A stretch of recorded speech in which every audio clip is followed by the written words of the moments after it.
12th-ranked Ole Miss was shorthanded in its 42-21 loss to number 1 Alabama right here in Tuscaloosa. We reported on Friday that wide receiver Jonathan Mingo was out with a broken foot. Lane Kiffin said that he was in tears trying to be able to play in this one. Alabama got off to a fast start. They were up 28-0 at the half, and 3 of those 4 touchdown drives in the first 2 quarters came directly following failed 4th down conversion attempts by Ole Miss.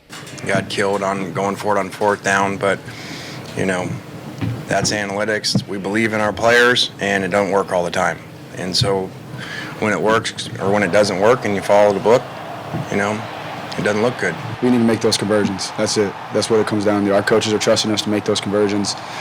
Regardless of if it's the play or if it's the execution, you know, we need to be on the same page and execute it and get it done. That's all it is.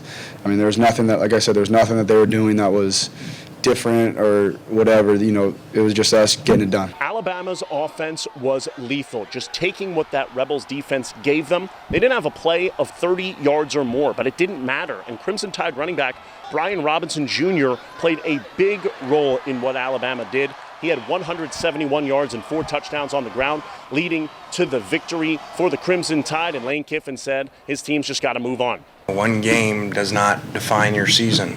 You know, it doesn't define you, it molds you. So you can go one way or the other.